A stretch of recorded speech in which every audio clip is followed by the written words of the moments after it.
Welcome to Street Talk, S&P Global Market Intelligence podcast that offers listeners a deep dive into issues facing financial institutions and the investment community.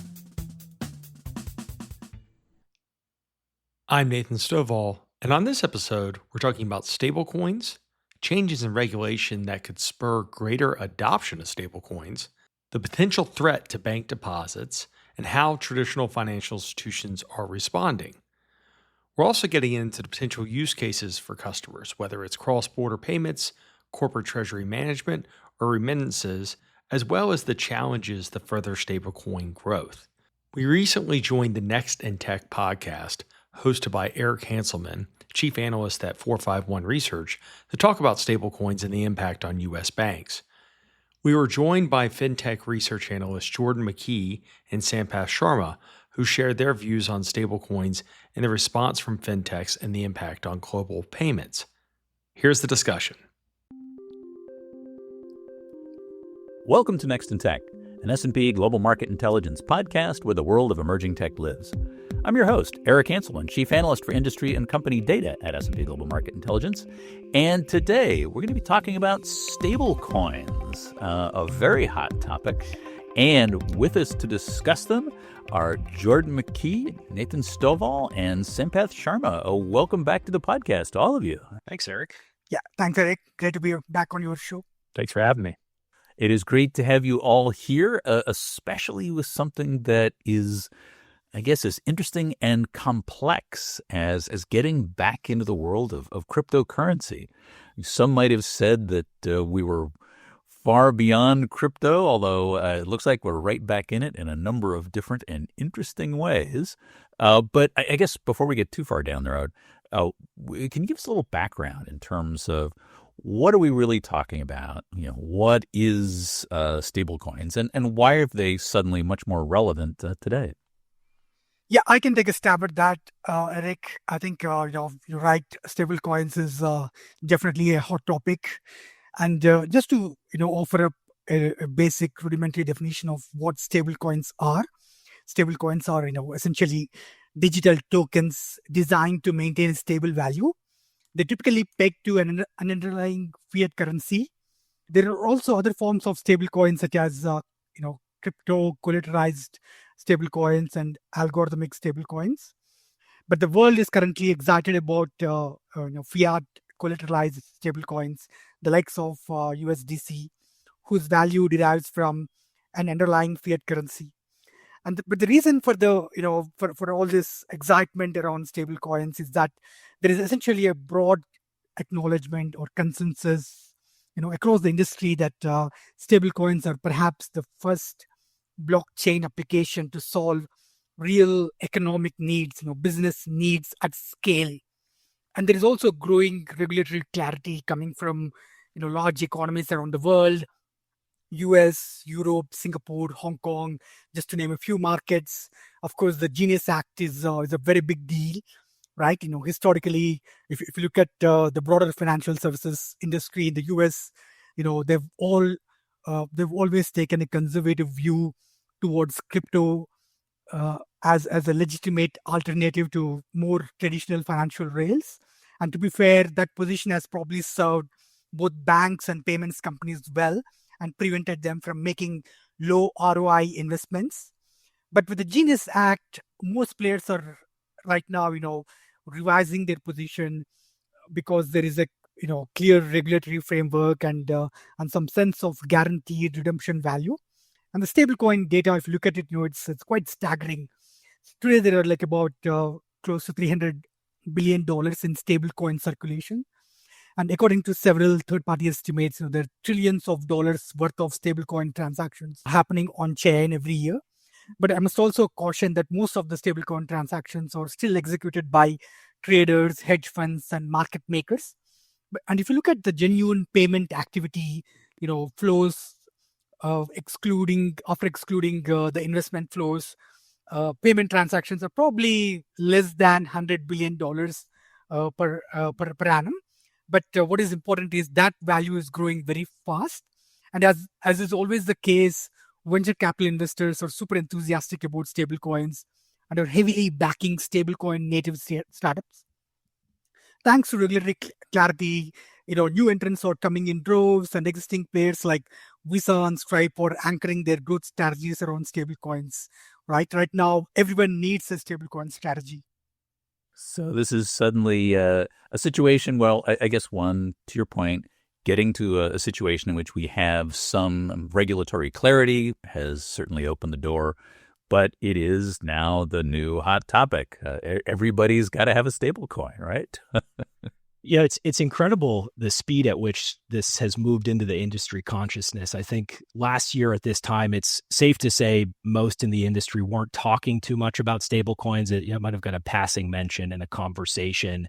But a year later, this is the headline topic in the industry. I've heard stablecoins described as the Chat GPT moment for blockchain, right? It expands mass market appeal for blockchain. It lowers barriers to entry. It serves as this ecosystem catalyst, as Sampath was alluding to. And the other day, I ran this analysis through a tool that we have in Capital IQ Pro that screens public company earnings call transcripts and investor presentations.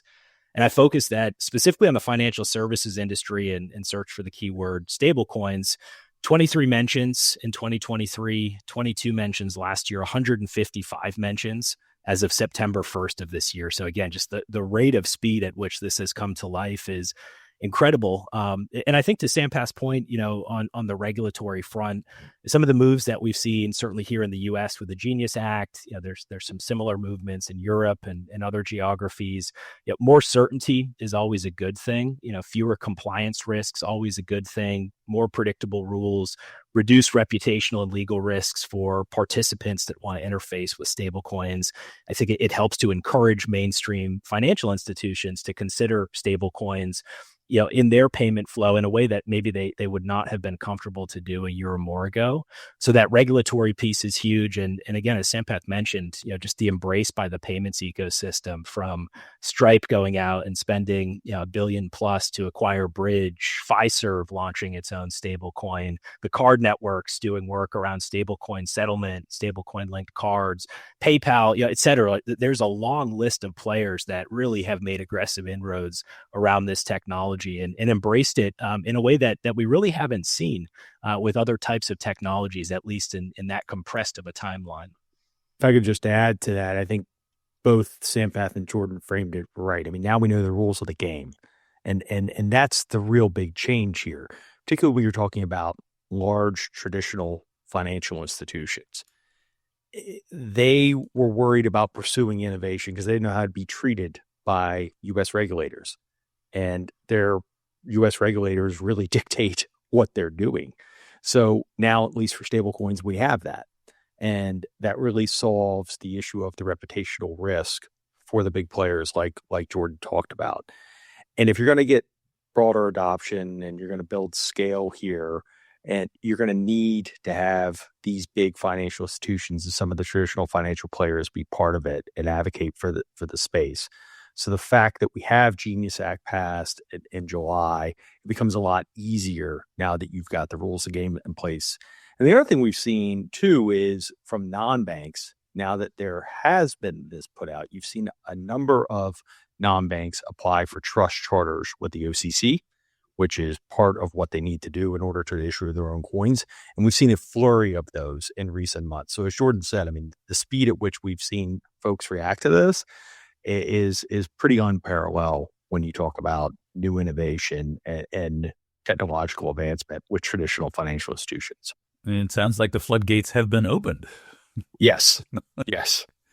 Well, and there's nothing like a fashion of the moment to have it be the a la mode piece of what venture environments are also looking for. So, and there are a lot of venture dollars that start chasing all this. Now, it then, of course, becomes you have to have a stable coin as part of your go-to-market and your expectation about what you're delivering. I guess that brings us to the question of, what are people delivering? And where are stablecoins finding application? What are they being used for? Yeah, I can take a stab at that too. So, I think the biggest utility right now is in cross-border payments.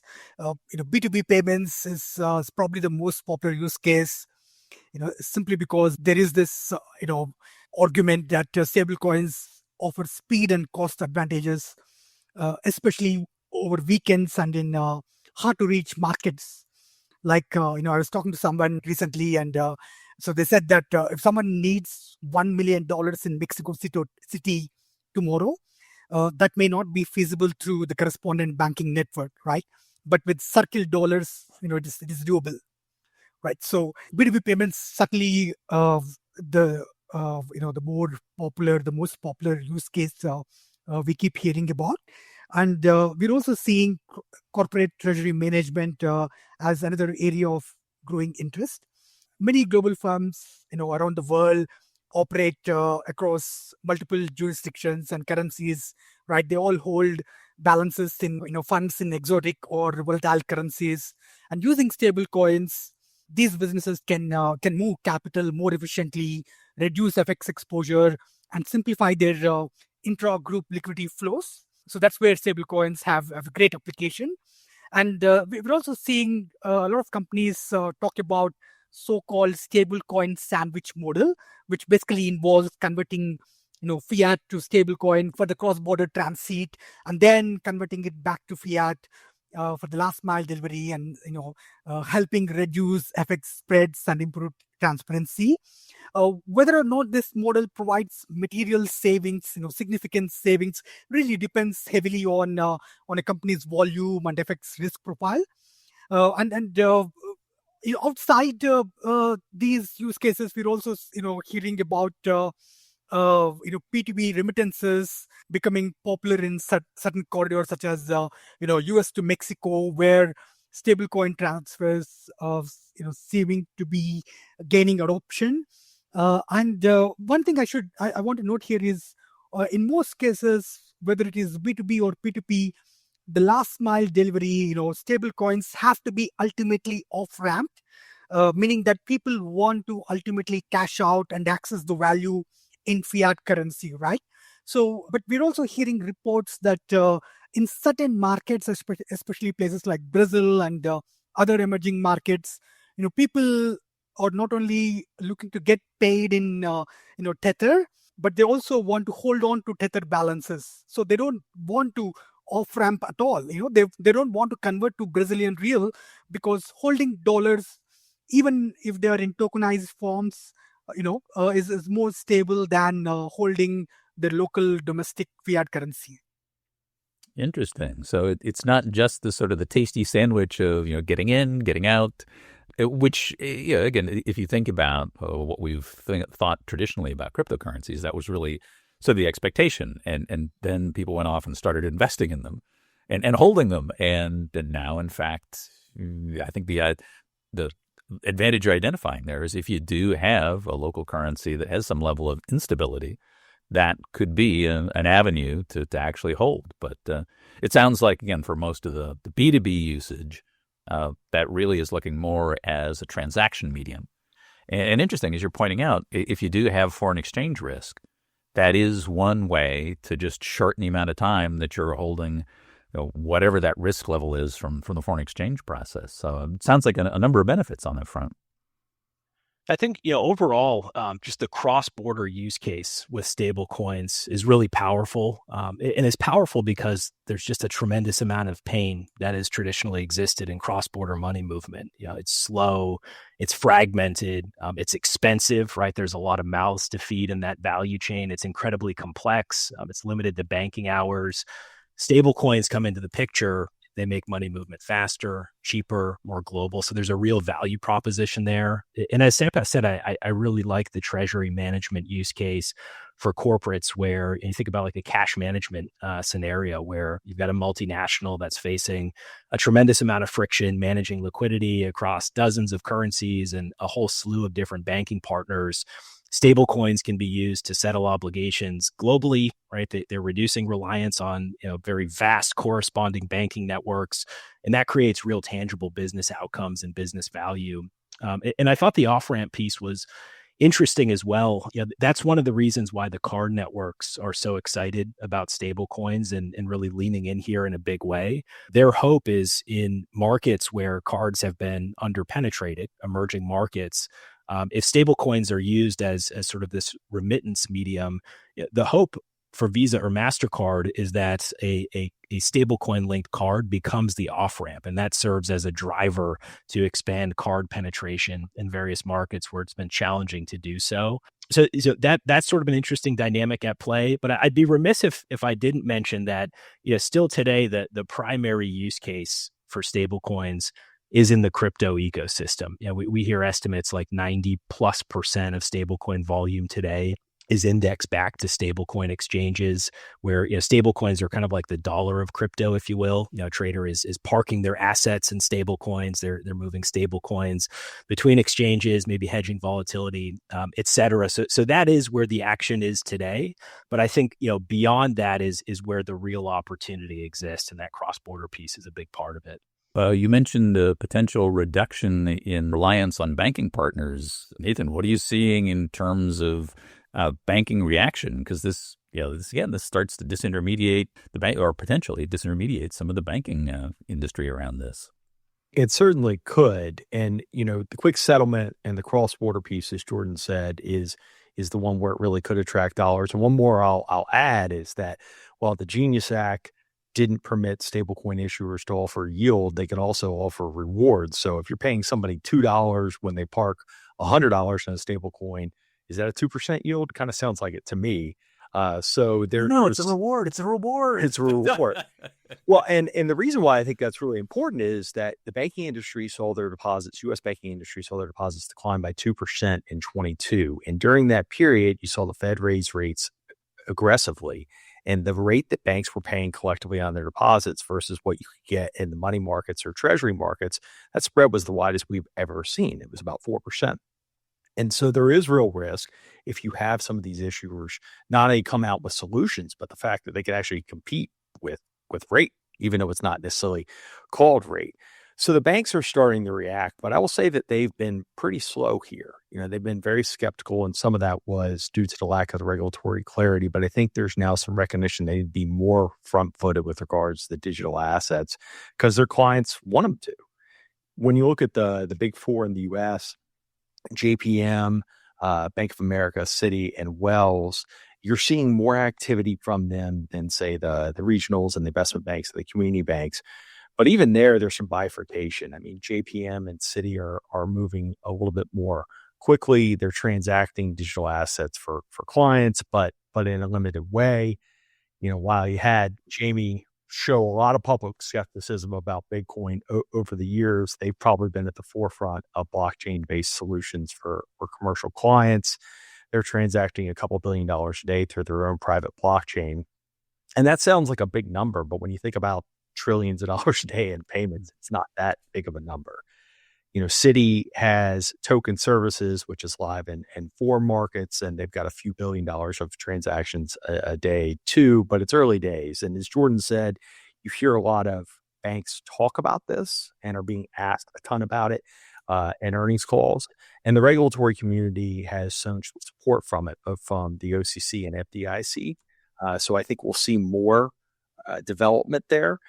But I mentioned bifurcation. Wells and B of A have talked less about this, and they're huge players here. So, I mean, it sort of shows that they're not really at the front end of this, but it might be likely that they're fast followers rather than those that are leaders. But I think more to come. And right now, everybody in U.S. bank landscape is pencils down on trying to figure out how to kind of get in the game and not risk losing their customers. And is this something, Jordan, you're talking about, cards as that off-ramp kind of piece as an issuing bank? Is that a play for them? I mean, that doesn't seem like that really integrates with a lot of their core business, but, because that's really the card, overarching card arms that are probably doing more of that. But it seems like at least one piece for them. It potentially could be, as you think about the trend around banking as a service and these partner banks interfacing with fintechs to provide them with basically regulated accounts to launch card products. You could see more leaning into stablecoin linked cards as part of that banking as a service strategy.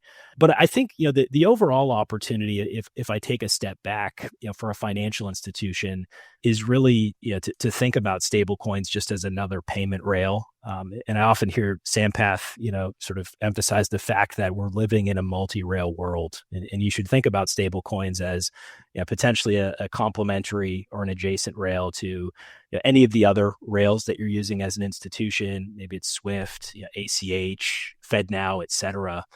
And really important to then kind of look at stable coins, through the lens of use cases, things that we've been talking about, right? Cross-border trade and remittances, on-demand liquidity for corporates, et cetera. Those are sort of the lower hanging fruit, if you will. And so if I tie that back to Nathan's comments, I think now is really the time for any institution to start to ramp up education internally to see where you have use cases that align with your customer base and your customers' needs. And then from there to start to ideate on, okay, how do we want to fit into this value chain? Are we an on and off ramp provider? Maybe we're going to be an issuer. Maybe we're going to be a custodian.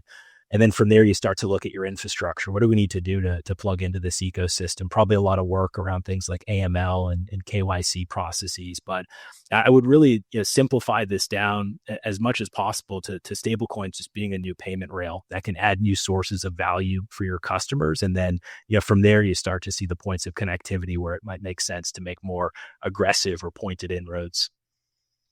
Basically treat it as one more path, and like any of your other rails, you've got to do all of the same regulatory and management pieces associated with it. This gives you one more option. That's exactly right. So what challenges present themselves? I mean, hey, stable coins in the crypto environment, what could go wrong? It seems like there are a bunch of things, certainly now that we've got some regulatory clarity, we've cleared up a lot of that, but what other hurdles is the environment facing at this point in terms of broader adoption? Yeah, no shortage of hurdles. A few that come to mind for me, maybe one of the biggest, right? Trust and education. I think stable coins still have a user education, a user experience hurdle to cross for both business and consumer users, maybe more so for consumers. And I wouldn't underestimate the power of inertia and the relationship that consumers have with traditional ways of moving money. It's not an insignificant challenge. I think about the transition to contactless payments here in the US. I mean, that isn't even a new payment method. It's just a new payment interface or payment modality. And that's been a 2-decade plus journey to really get that to a point of meaningful penetration in this market.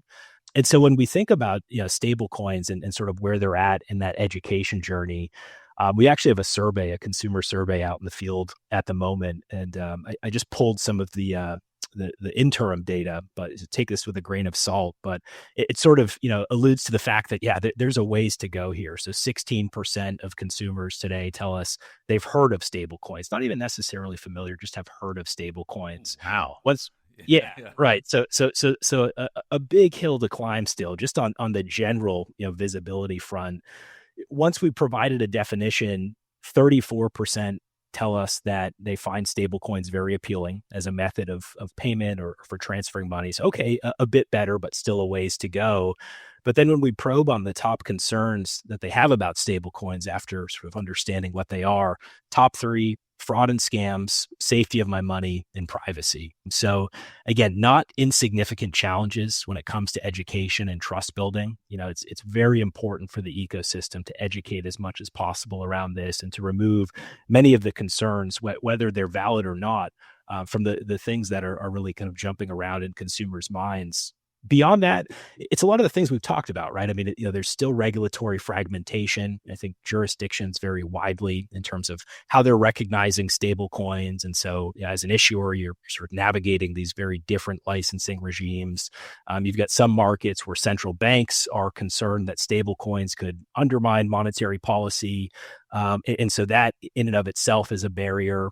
We talked a little bit about, the on and off ramp liquidity. And especially for cross-border payments, again, not an insignificant challenge. Those stable coins in many scenarios are going to need to be converted to and from fiat at both ends of the equation. So that in and of itself requires a tremendous dependence on local partners in the markets that those stable coins are moving to and from. If you got a region with poor banking infrastructure or low banking penetration, that becomes especially challenging. So lots of promise, and we've talked about a lot of the great things that can stem from stable coins, but there is still a tremendous amount of work in front of the industry as it relates to ecosystem connectivity, infrastructure modernization, user, government, education, and trust building. Again, tall hills to climb, and still a journey ahead of us on that path.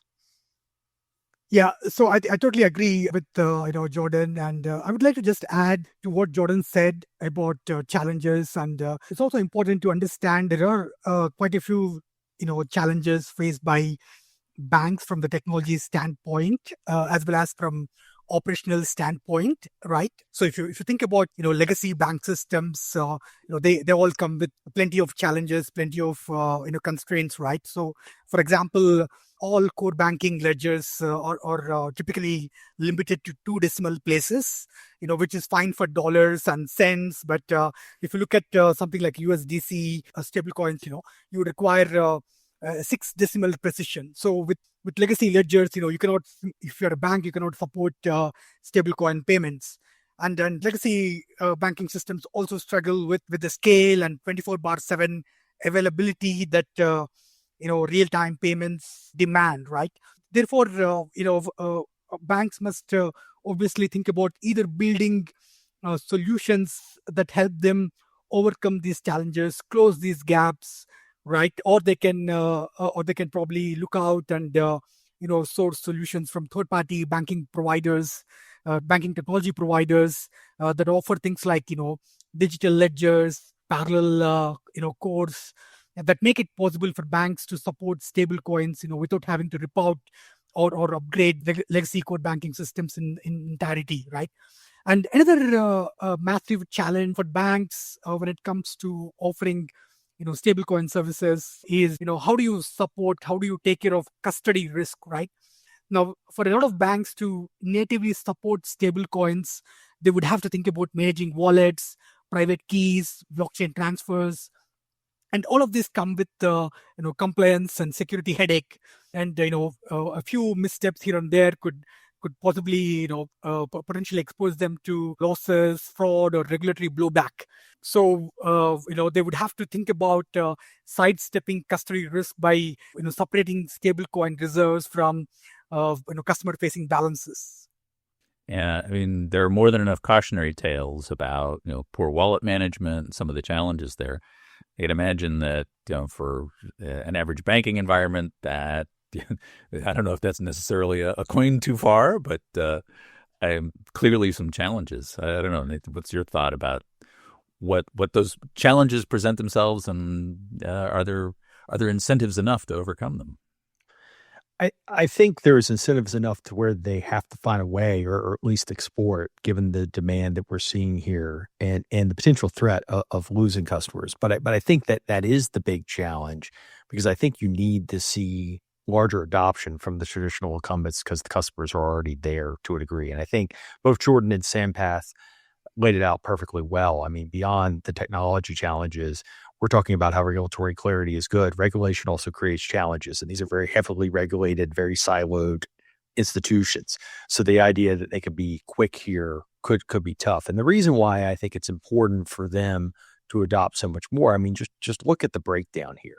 The top 10 U.S. banks hold 50% of the U.S. deposits. Banks collectively hold $18 trillion of deposits. Right now, if you look at the stablecoin providers, they're at $250 billion. Yes, it's growing, but you're talking about huge differences. Even the forecast out there, the most bullish, are at $2 trillion. So we're still talking about a fraction of the U.S. deposit base. Not saying it couldn't happen, but you kind of need those guys to move and provide examples or provide a pathway for their customers, I think, to really see the speed. Or otherwise, you're going to have to steal all of them. And that goes back to that trust discussion that we had earlier. So I think that they're going to do it, but that's one of the challenges that I think kind of stands in the way to this really going through the stratosphere tomorrow. We could see really, really strong growth, but you're going to need to see moves from the big players. And I think we will get there. You got to get access to those assets, in that volume, and not just, at a point at which we're dipping a toe in the water. Mm-hmm. That's right. Yeah. Well, this has been fascinating and illuminating. A lot more clearly to come, especially given the speed with which the stablecoin market is evolving. But we're at time for this episode. But thank you all for being on, and appreciate all the insights. Clearly, a lot more to come here. Thanks, Eric. Yeah, thanks, Eric. Thank you.